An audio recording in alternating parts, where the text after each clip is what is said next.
الحمد لله وكفى والصلاة والسلام على سيد الرسل وخاتم الأنبياء وعلى آله وأصحابه الذين أوفوا عهده الذين هم خلاصة العرب الأربع وخير الخلائق بعد الأنبياء. أما بعد فأعوذ بالله من الشيطان الرجيم. بسم الله الرحمن الرحيم. يا أيها الذين آمنوا لا تتخذوا بطانة من دونكم لا يألونكم خبالا ودوا ما عنتم قد بدت البغضاء من أفواههم وما تخفي صدورهم أكبر قد بينا لكم الآيات إن كنتم تعقلون. قال النبي صلى الله عليه وسلم من آذى ذميا فأنا خصمه ومن كنت خصمه فخصمته يوم القيامة. صدق الله العظيم وصدق رسوله النبي الأمي الكريم ونحن على ذلك لمن الشاهدين والشاكرين والحمد للہ رب العالمین. چوتھا پارہ سورہ آل عمران کی ایک آیت کریمہ تلاوت کی ہے اور جناب نبی پاک صلی اللہ علیہ وسلم کا ایک فرمان تلاوت کیا ہے جس کو امام ابو داود نے روایت کیا ہے. قرآن مجید کی آیت کا مفہوم یہ ہے: اے ایمان والو، تم اپنے ایمان والوں کے علاوہ کسی دوسرے کو اپنا معتمد گہرا دوست نہ بناؤ. ایمان والوں کے علاوہ جو بھی ہیں انہوں نے تمہیں نقصان پہنچانے میں کوئی کمی نہیں کر رکھی. لا یألونکم خبالا ودوا ما عنتم. غیر مسلم ہر وقت اس سوچ میں رہتا ہے، اس خوشی میں، اس محبت میں پھرتا ہے ما عنتم کہ تمہیں تکلیف میں دیکھے. قد بدت البغضاء من افواہہم. بعض دفعہ غیر مسلموں کے منہ سے اپنی چھپی ہوئی بغض والی باتوں میں سے کوئی ظاہر ہو جاتی ہے. وما تخفی صدورہم اکبر. غیر مسلموں نے جو تمہارے بارے میں اپنے دلوں میں سوچ رکھا ہے اور بہت کچھ چھپایا ہوا ہے وہ بہت بڑی بڑی پالیسیاں ہیں. ودوا ما عنتم قد بدت البغضاء من افواہہم وما تخفی صدورہم اکبر. انہوں نے جو تمہارے خلاف سوچ رکھا ہے، پالیسی بنا رکھی ہے، وہ بہت بڑی بڑی ہے. قد بینا لکم الآیات. اللہ فرماتے ہیں دیکھو ہم تمہیں صاف صاف باتیں بتا رہے ہیں کہ وہ اس طرح کے لوگ ہیں. ان کنتم تعقلون کہ تم سمجھ جاؤ. جناب نبی پاک صلی اللہ علیہ وسلم کے فرمان کا مفہوم یہ ہے، آپ نے فرمایا کہ جو شخص اسلامی ملک میں کوئی مسلمان کسی ذمی کو بلا وجہ تکلیف دیتا ہے، میں اس کا مقدمہ قیامت کے دن لڑوں گا. اس ذمی کا جس کے اوپر کسی مسلمان نے زیادتی کی اور کوئی وجہ بھی نہیں تھی، میں اس ذمی کا مقدمہ قیامت کے دن لڑوں گا اور یاد رکھو جس کا مقدمہ میں لڑوں گا میں جیت کے رہوں گا. من کنت خصمہ خصمتہ یوم القیامہ. دیکھو قرآن مجید کیا سکھا رہا ہے کہ ایک تو تم نے مسلمانوں کے علاوہ کسی کو اپنا رازدار نہیں بنانا. ایک یہ سبق ہے. اپنا رازدار اپنے مسلمانوں میں سے بھی ہر کسی کو نہیں بندہ بنا سکتا، تو غیر مسلم کو رازدار نہ بناؤ. یا ایھا الذین آمنوا لا تتخذوا بطانۃ من دونکم.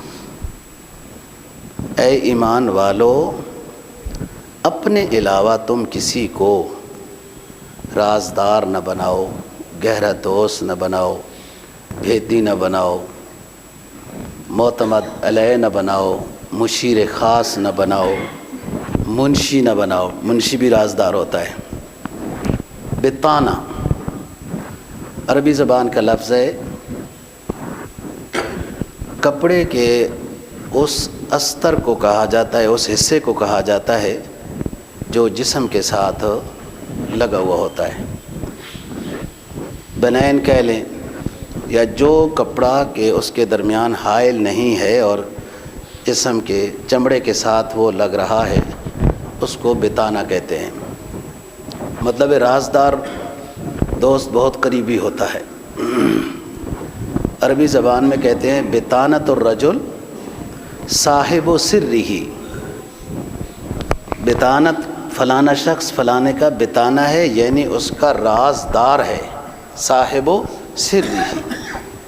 تو اس آیت میں یہ فرمایا کہ تم غیر مسلموں کو اپنا رازدار نہ بنانا. دیکھو وہ آپ کا کتنا مخلص ہو سکتا ہے کہ آپ کے پیغمبر کو تو وہ نہیں مانتا، آپ کے اسلام پر تو وہ ایمان نہیں لایا. جیسے بعض لوگ غیر مسلموں کی تعریف کرتے ہیں، جی اس نے اسلام کے بارے میں یہ اچھی بات کہی، فلاں شاعر ہے تو کافر لیکن اس نے اسلام کے بارے میں اچھی بات پڑھی ہے، یہ اچھی نظم کہی ہے. ٹھیک ہے، اچھی بات ہے، اللہ اس کو اس کی برکت سے اسلام کی دولت دے. لیکن اگر وہ اسلام کو اتنا اچھا سمجھتا ہے، اسلام کی تعلیمات کے بارے میں وہ نظمیں پڑھتا ہے اور ہمارے اللہ رسول کو اچھا سمجھتا ہے، تو وہ ایمان کیوں نہیں لاتا؟ اس کو ڈر کس چیز کا ہے؟ تو بطانۃ الرجل صاحب سرہ، وہ اس کا رازدار ہوتا ہے. اور مسلمان کا اگر کوئی رازدار ہو سکتا ہے تو وہ مسلمان ہی ہو سکتا ہے. ہر مسلمان کو بھی آپ رازدار نہیں بنا سکتے. ایک بزرگ گزرے ہیں پہلی ہجریوں میں، کہتا ہے بلوت الناس قرنا بعد قرن فلم ار غیر خدال وغالی. میں زمانہ بھر پھرا ہوں، مجھے تو اکثر دھوکے باز ہی ملے ہیں. آپ ہر مسلمان کو رازدار نہیں بنا سکتے تو آپ کافر کو کیسے رازدار بنا رہے ہیں؟ اور ہماری بدقسمی تھی کہ پاکستان آزاد کر کے تو ہم نے جناب رازدار کن کو بنایا تھا؟ جنرل کن کو بنایا تھا؟ اور پھر کیا ہوا ہمارے ساتھ؟ حضرت عمر فاروق رضی اللہ تعالیٰ عنہ کی خلافت کے زمانے میں کسی نے تعریف کی کہ حضرت ایک یہودی لڑکا ہے، بڑا پڑھا لکھا ہے، سمجھدار ہے، حساب کتاب کے لحاظ سے بہت ماہر ہے، شرافت میں بھی مشہور ہے، اس کو آپ اپنا منشی بنا لیں. حضرت عمر فاروق رضی اللہ تعالیٰ نے جواب دیا قد اتخذت بطانۃ من دون المؤمنین. کیا میں ایمان والوں کے علاوہ کسی اور کو رازدار بنا دوں؟ منشی کو تو سارا پتہ ہوتا ہے، اتنی آمدن آئی ہے، ادھر جا رہا ہے، ادھر آ رہا ہے، ادھر ادھر جا کے وہ باتیں کرے گا. پھر ایک دفعہ ایک کو منشی رکھا اور اس کے بارے میں یہ سوچا بھی کہ یہ اچھا بندہ ہے، اچھا لگ رہا ہے۔ ظاہر ہے حضرت عمر فاروق رضی اللہ تعالیٰ عنہ کی ایک بصیرت و بصارت تھی، یہ اتنے اونچے روحانی شخص سے، اتنے اونچے روحانی مقام سے، اتنے اونچے آدمی ہیں کہ نبی کے سامنے ایک آرزو پیش کرتے ہیں تو اللہ قرآن بنا کے اتارتا ہے۔ بصارت اور بصیرت تو تھی نا۔ ایک یہودی لڑکے کو منشی بنانا چاہا اور ایک آدھ دن اس کو کام بھی دیا، کچھ دن کام بھی دیا۔ پھر آپ نے کہا کہ آپ بڑے اچھے ہو، یہ ان کی بصارت بصیرت تھی، آپ مسلمان ہو جاؤ۔ تو میرا یعنی ایک فریضہ میں ادا کر رہا ہوں، تبلیغ کر رہا ہوں۔ ہم تو اب مسلمان کو بھی نہیں جناب تبلیغ کر سکتا، کیا ترقی ہوئی ہے۔ ہم اپنی ترقی کو رو رہے تھے، ادھر اور وہ ترقی ہو گئی ہے۔ ہاں، ناچ گانے کھولو، سینمے کھولو اور بڑے بڑے جناب شہر آباد کرو بے حجائی کے، کیونکہ ہم دبئی سے پیچھے رہ گئے ہیں نا جی۔ ننگے نچاؤ اور تبلیغ بند کرو۔ ترقی کے لیے رکاوٹ یہ مولوی بنا ہوا ہے، یہ داڑھی والا ترقی کے لیے رکاوٹ ہے۔ بہرحال وَمَكَرُوا وَمَكَرَ اللَّهُ وَاللَّهُ خَيْرُ الْمَاكِرِينَ، یہ بھی آزما لو، اس طرح بھی کر لو۔ وہ کہنے لگا امیر المؤمنین آپ اپنی خلافت کا میرے اوپر پریشر ڈال رہے ہیں، مجھے ایمان کی دعوت دے رہے ہیں، اپنی خلافت کا پریشر ڈال رہے ہیں۔ کہا نہیں، ہرگز نہیں، میرے دماغ میں ذرا پریشر نہیں تھا، خلافت کا تصور بھی نہیں تھا، مجھے آپ اچھے لگے ہو تو میں دعوت دی ہے، لیکن اگر آپ نے یہ سمجھا ہے کہ میں نے خلافت کا پریشر ڈالا ہے آپ پر تو میں معذرت چاہتا ہوں۔ ہم وقاف حدود اللہ، حضرت صحابہ رضی اللہ عنہم کی یہ شان ہے کہ ہم وقاف حدود اللہ، اللہ کے رسول کی بات سامنے آ گئی تو فوراً رک گئے۔ بس پہلے کچھ غصہ بھی ہو رہا تھا، جو کچھ ہو رہا تھا، تو وہ کہنے لگا یا رب، اتنا عظیم انسان، اتنا پڑھا لکھا خلیفہ دوم جس کی آرزوؤں سے قرآن بن کے آئے، یہ ہم جیسے بندے سے معذرت کر رہا ہے۔ کہا حضرت پہلے تو میرے دل میں اسلام اتنا نہیں آیا تھا، لیکن آپ کی اس ادا سے اسلام میرے اندر گھس گیا ہے، مجھے آپ کلمہ شہادت پڑھا دے۔ وہ پھر منشی بھی رکھ لیا۔ تو بات یہ ہے کہ رازدار، یا ایھا الذین آمنوا لا تتخذوا بطانۃ من دونکم، اور اسلام کی بات کو لے کر آپ اگر چلیں گے اثر بھی ہوگا، اللہ کی مدد بھی ہوگی۔ اور بعض دفعہ یہ دونوں چیزیں ساتھ چل رہی ہوتی ہیں۔ کس جگہ میں آپ نے کیا کرنا ہے، تعلیم ہوگی تو تب۔ نبی پاک صلی اللہ علیہ وسلم کے ایک یہودی نے گستاخی کی، یہودی یہ شروع سے یہ کام کرتے آ رہے ہیں، کعب بن اشرف یہودی ہو، ابو رافع یہودی ہو، یہ مدینہ والوں کی بات کر رہا ہوں، اور آپ نے ان کا نظام بھی پھر ٹھیک کرا دیا تھا۔ ابو رافع کو بھی قتل کرایا تھا، کعب بن اشرف یہودی کو بھی قتل کرایا تھا کہ کیوں میری گستاخی اور بے ادبی کرتے ہیں، لوگوں کا ذہن کیوں خراب کر رہے ہیں۔ تو ایک یہودی نے نبی پاک صلی اللہ علیہ وسلم کی گستاخی کی، اور یہ گستاخی اس نے حضرت علی رضی اللہ تعالیٰ عنہ کے سامنے کی۔ حضرت علی بہت بہادر اور قوی الجثہ تھے، قوی الجثہ، طاقت میں بھی تھے۔ ایسے ہی کہ بعض روایات میں 40 صحابہ، بعد میں 70 صحابہ ہیں کہ جنہوں نے در خیبر کو، قلعہ قاموس کے دروازے کو اٹھایا تھا مل کر، اور حضرت علی رضی اللہ تعالیٰ عنہ نے ایک ہاتھ سے اٹھایا تھا۔ ارے تجھے خبر ہے کہ در خیبر اڑایا کس نے؟ اور جب ایک شخص ملنے آیا نا، تو یہ اس وقت خلیفہ تھے، کوفہ کی جامع مسجد میں خشک روٹی کے ٹکڑے کھا رہے تھے۔ تو ایک شخص کہنے لگا کہ میں امیر المؤمنین حضرت علی رضی اللہ تعالیٰ عنہ سے ملنے آیا ہوں، تو پوچھ بھی انہی سے ہی رہا تھا۔ تو انہوں نے کہا ٹھیک ہے، کیا بات کرنی ہے کرو، ہمارے ساتھ روٹی کھانی ہے تو کھاؤ۔ انہوں نے کہا نہیں جی، ہم نے امیر المومنین سے ملنا ہے، خلیفۃ المسلمین سے ملنا ہے، حضرت علی رضی اللہ تعالیٰ عنہ سے ملنا ہے۔ کہا وہ میں ہی ہوں نا جن کے نام لے رہے ہو؟ کہا نہیں، آپ نہیں ہو سکتے، وہ تو ایک ہاتھ سے در خیبر کو پھینک دیتا ہے اور تو خوش ٹکڑے کھا رہا ہے. کہا بیٹھو بیٹھو. وہ اللہ جب عطا کرتا ہے تو وہ ہماری روحانی طاقت ہوتی ہے, اور یہ جب عطا کرے رزق حلال تو یہ وہ ہے. طاقت من امر ربی ہے. تو حضرت علی رضی اللہ تعالیٰ عنہ کے سامنے ایک یہودی آدمی نے گستاخی کی نبی پاک صلی اللہ علیہ وسلم کی. میں نے بتایا کہ یہ بہادر بھی تھے اور قوی الجثہ بھی تھے. غصہ غالب نہیں تھا. بہادر وہ ہوتا ہے جس کے نفس پر اس کا غصہ غالب نہ ہو, جو غصہ کو دبا لے. نفس اور غصہ دونوں بہن بھائی ہیں, دونوں غلط کاری کی طرف لے کے جاتے ہیں. جس کا غضب, غصہ, نفس اس کا مغلوب ہے نا جی, اور پھر بہادر اور قوی الجثہ ہے, تو پھر یہ بہترین شخص ہے. حضرت علی رضی اللہ عنہ پکڑا, اس کو گرا دیا, اوپر چڑھ گئے. آپ نے ہمارے نبی کی گستاخی کیوں کی؟ ہمارے مسلمانوں میں سے کبھی کسی نے گستاخی کی ہے کسی پیغمبر کی؟ تو بتاؤ تم نے ہمارے پیغمبر کی گستاخی کیوں کی ہے؟ اچھا جی. وہ جیسے نیچے گر گیا, اوپر حضرت علی اور اس نے تھوک دیا. تھوک کے کچھ ذرے حضرت علی رضی اللہ تعالیٰ عنہ کے چہرے پر آئے اور چھوڑ دیا. چلو. اس نے کہا یہ کیوں؟ کہا پہلے میں نے گرایا تھا اللہ رسول کی رضا کی خاطر, اور وہ میرا غصہ اللہ رسول کی رضا کی خاطر تھا. جب تم نے تھوکا تو میرا اپنا غصہ میرے نفس میں شریک ہو گیا.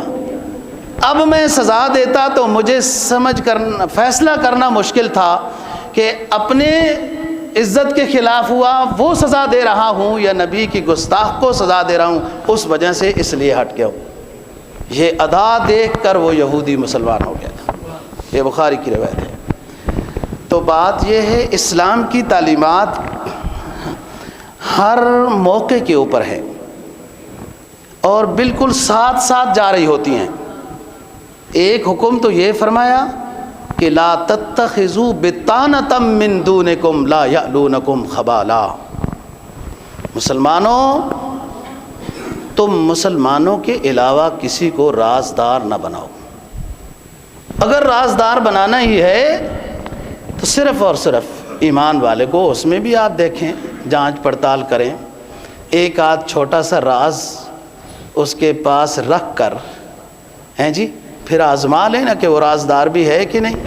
جی یہ ظاہری روش, لباس, وضاقتہ جب عورتوں کا اختیار کیا جائے تو اندر عادتیں بھی عورتوں کی آتی ہے. پھر مرد کی وضاقتہ تو کچھ اور تھی, تو پھر مرد کی فطرتیں اس کے اندر ہوتی نا.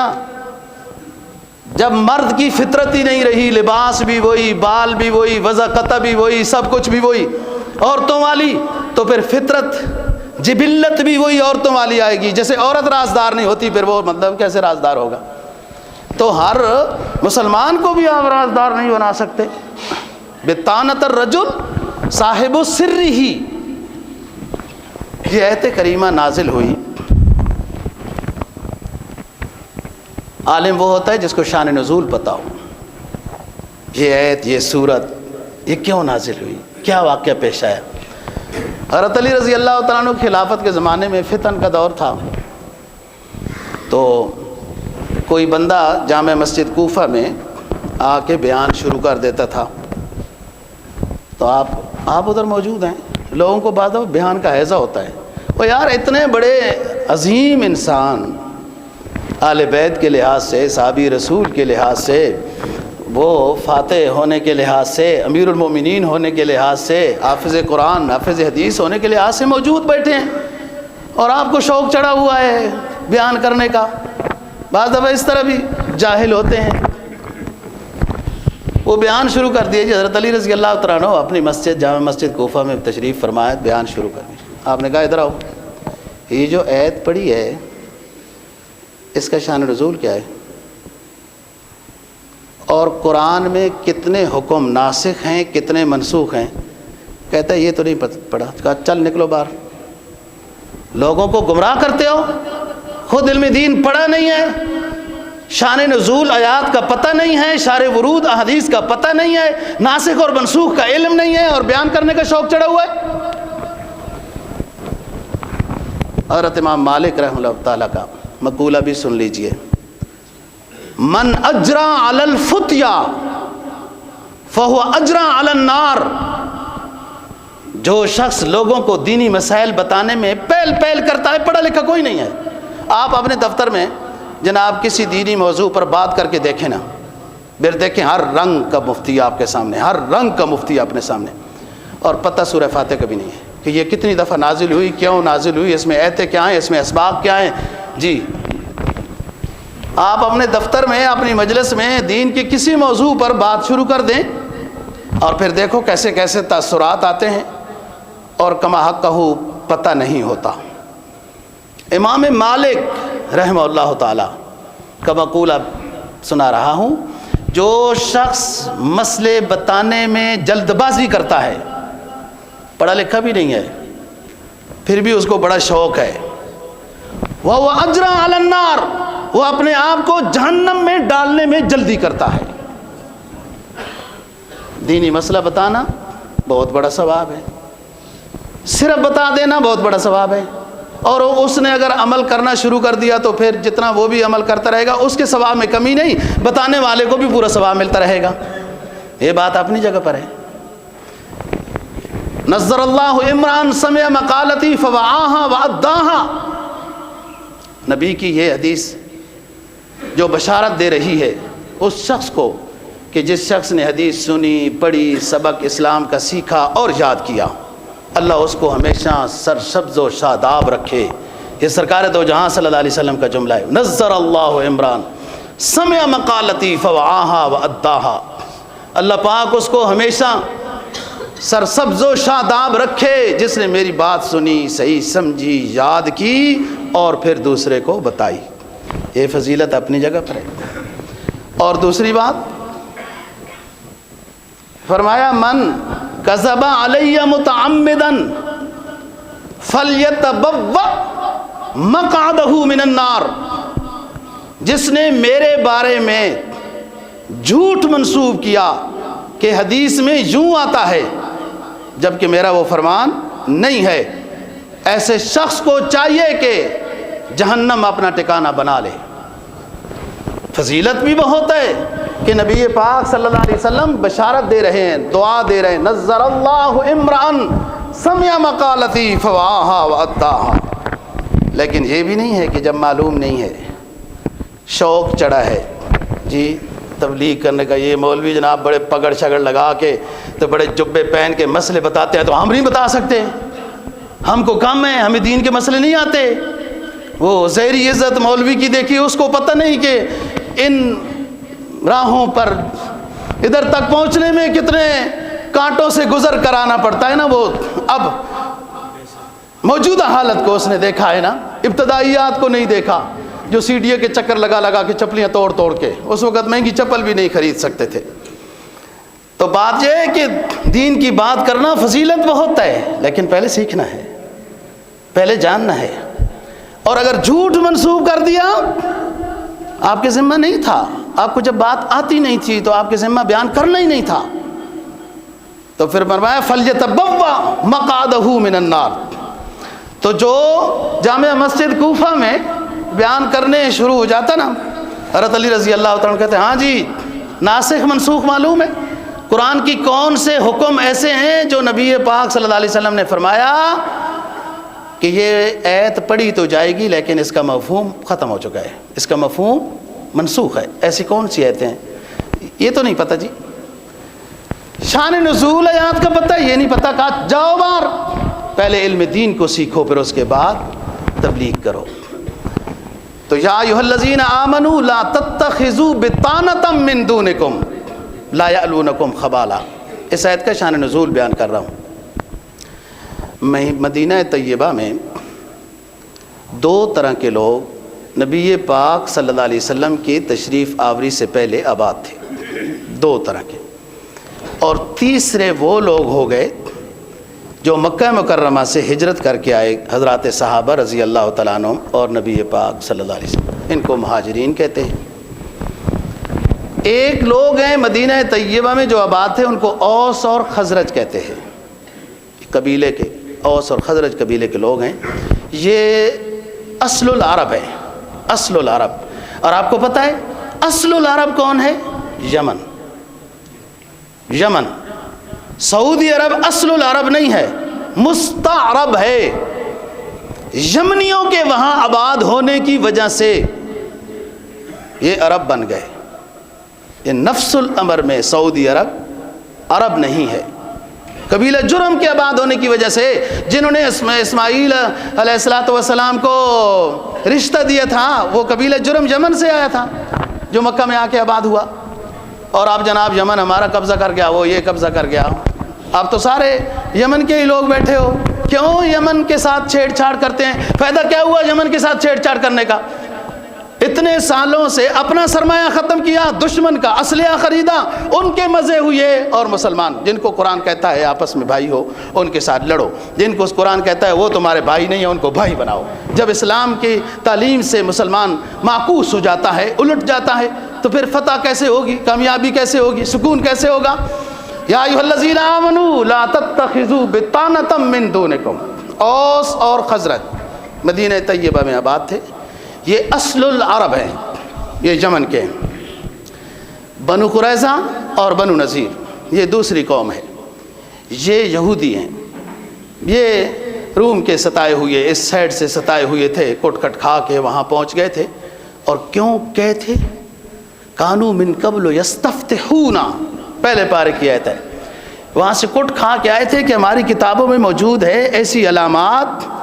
اس جگہ میں جاتے ہیں جہاں نبی آخر الزمان صلی اللہ علیہ وسلم آئے گا، تو آپ کے صدقے دعائیں مانگتے تھے کہ اللہ تعالیٰ ظالموں سے نجات عطا کرا. وَكَانُوا مِن قَبْلُ يَسْتَفْتِحُونَ عَلَى الَّذِينَ، پہلا پارا. یہ وہ لوگ تھے کہ جو قبیلہ بنو قریظہ، بنو نذیر، یہ یہودیوں کے بڑے، اور بھی قینقاع وغیرہ، لیکن یہ بڑے قبیلے ہیں.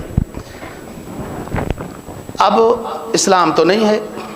مدینہ میں رہنے والے لوگ اوس اور خزرج عرب، اور بنو قریظہ بنو نذیر یہودی جو ادھر سے گئے ہیں شام سے اور ان علاقوں سے نکل کے، اس وقت کے بادشاہوں سے کوٹ کھا کے.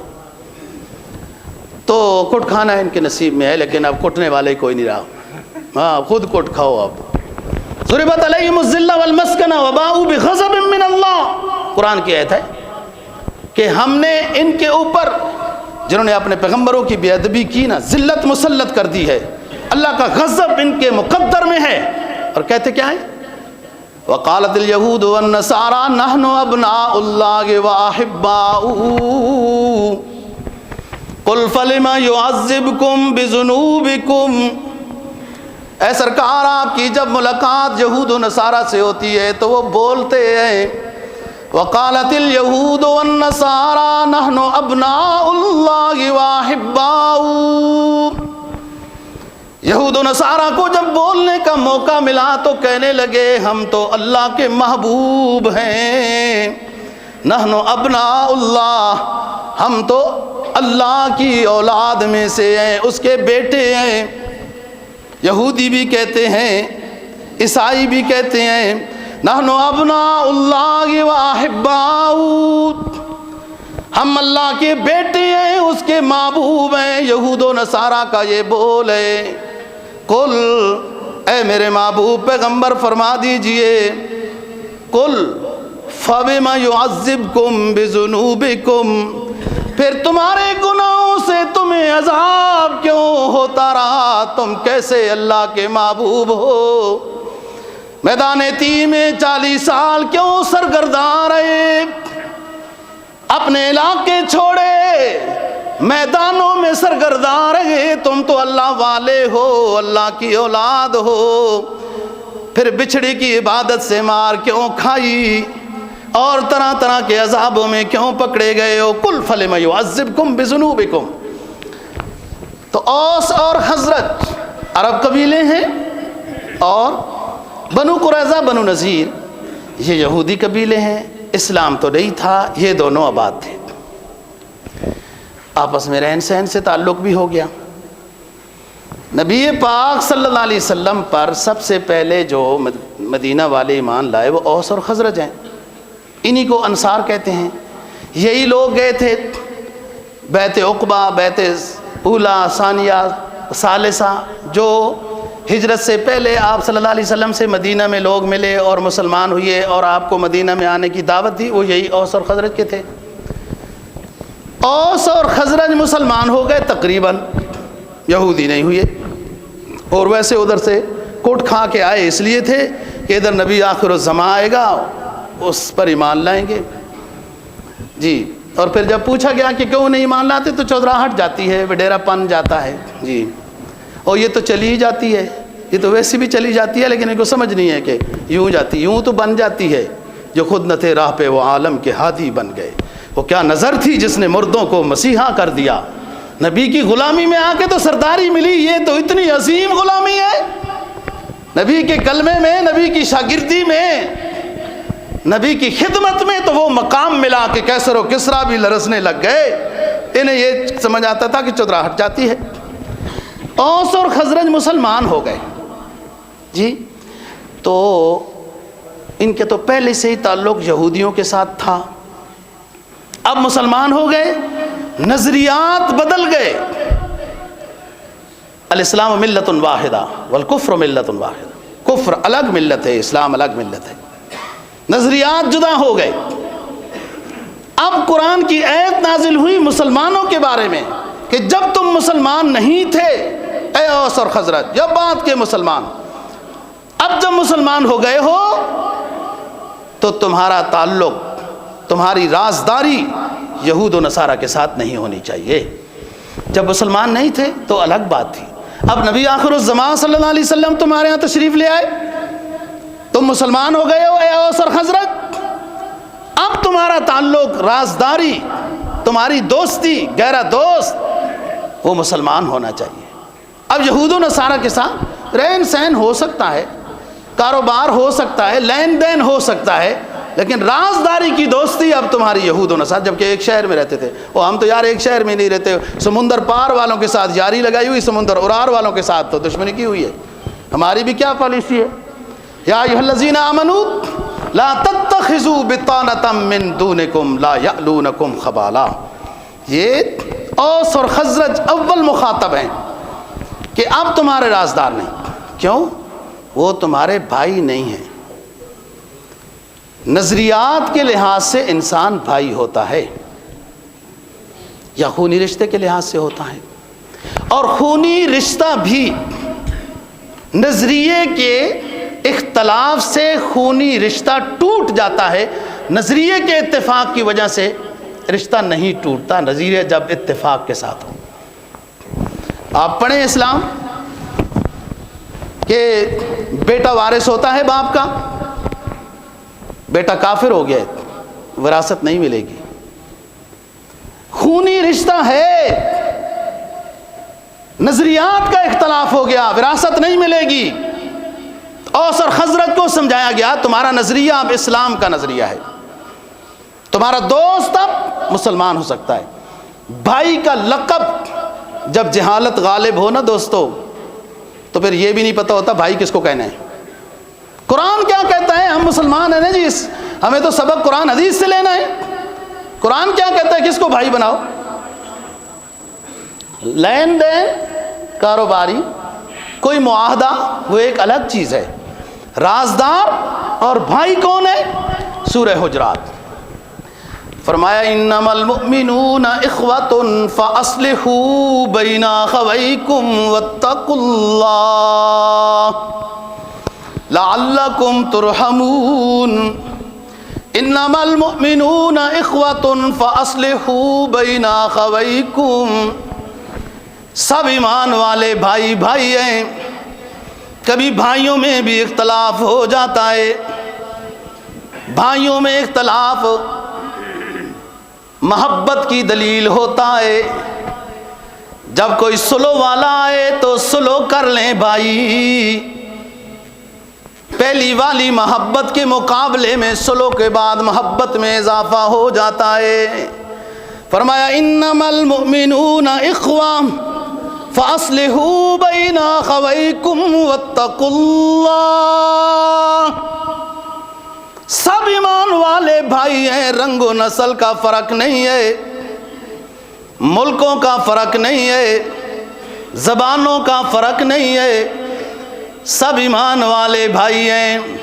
وہ دیکھو نا، حبشہ سے لڑکھڑاتا ہوا آتا ہے، غلامی کی زنجیروں میں جکڑا جاتا ہے، جس کو اسلامی تاریخ بلال حبشی رضی اللہ تعالیٰ عنہ سے یاد کرتی ہے۔ امیہ کا غلام ہو جاتا ہے، وہ مارتا ہے، ظلم و ستم کرتا ہے، ابو بکر رضی اللہ تعالیٰ عنہ اس کو خریدتے ہیں، آزاد کرتے ہیں، مسلمان ہوتا ہے ابو حضرت بلال رضی اللہ تعالیٰ عنہ۔ اسلام کی وجہ سے اس کا آقا اس پہ ظلم کرتا ہے۔ حضرت رسول پاک صلی اللہ علیہ وسلم کا پہلا صحابی ابو بکر رضی اللہ تعالیٰ عنہ اس کو خریدتے ہیں، آزاد کرتے ہیں، وہ ہمیشہ کے لیے نبی پاک صلی اللہ علیہ وسلم کی غلامی میں آ جاتا ہے۔ پھر مقام کیا ملتا ہے بلال کو، پھر اعزاز کیا ملتا ہے۔ سرکار دو جہاں صلی اللہ علیہ وسلم اپنے بیان میں، تقریر میں، جلسہ میں فرماتے ہیں، او لوگو، بلال کو حبشہ سے آنے والا پردیسی نہ سمجھنا، بلال میری آل بیت میں سے ہے۔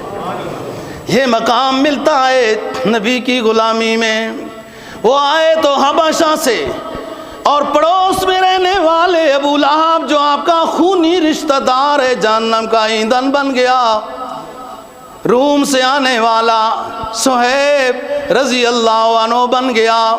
سلمان فارس سے آنے والا، اس کے بارے میں بھی سرکار دو جہاں صلی اللہ علیہ وسلم کا بیان مبارک ہے، او لوگو، سلمان کو فارسی اور پردیسی نہ سمجھنا، سلمان بھی میری آل بیت میں سے ہے۔ خونی رشتہ دار نبی کی عقیدت میں نہیں آئے، خونی رشتہ دار جنہوں نے ایمان نہیں لایا وہ آل بیت میں سے خارج ہو گئے۔ جو دوسری قوموں کے آئے، حبشہ سے آئے، فارس سے آئے، روم سے آئے، نبی کی غلامی میں آئے، کلمہ پڑھا، نبی کی آل بیت میں سے صحابیت کا لقب لے گئے۔ تو بات یہ ہے دوستو، نظریات کا اختلاف ہوا تو آپ نے فرمایا اوس اور خزرج، اب تم نے یہود و نصارہ کو اپنا رازدار نہیں بنانا، وہ مسلمان نہیں ہوئے، تم مسلمان ہو گئے ہو۔ کیوں؟ فرمایا یا ایھا الذین آمنوا لا تتخذوا اليہود والنصارى اولیاء، اے ایمان والو، یہود و نصارہ کو اپنا دوست نہ بنانا، بعضهم اولیاء بعض، یہ آپس میں ایک دوسرے کے دوست ہیں۔ وَمَن يَتَوَلَّهُم مِّنكُمْ فَإِنَّهُ مِنْهُمْ، او مسلمانوں سنو، تم میں سے کوئی شخص اگر یہود و نصارہ غیر مسلموں کو اپنا گہرا دوست بناتا ہے تو پھر سن لو اللہ کی بات بھی وہ انہی میں سے ہے۔ اگر تم نے غیر مسلموں کو اپنا ولی بنایا، دوست بنایا، مَن يَتَوَلَّهُم مِّنكُمْ فَإِنَّهُ مِنْهُمْ، پھر انہی میں سے ہے۔ یاد رکھو، پھر اللہ سے فتح کے امید نہ رکھنا، کامیابی کی امید نہ رکھنا، یہ ایک شرعی مسئلہ ہے۔ اور دوسرا شرعی مسئلہ، من آذى ذميا فانا خصمه، اسلامی ملک میں کوئی غیر مسلم رہتا ہے، اس کے جو حق حقوق اسلام نے بتائے، حفاظت کے لحاظ سے، خیال کرنے کے لحاظ سے، وہ سارے مسلمانوں کے ذمہ ہیں۔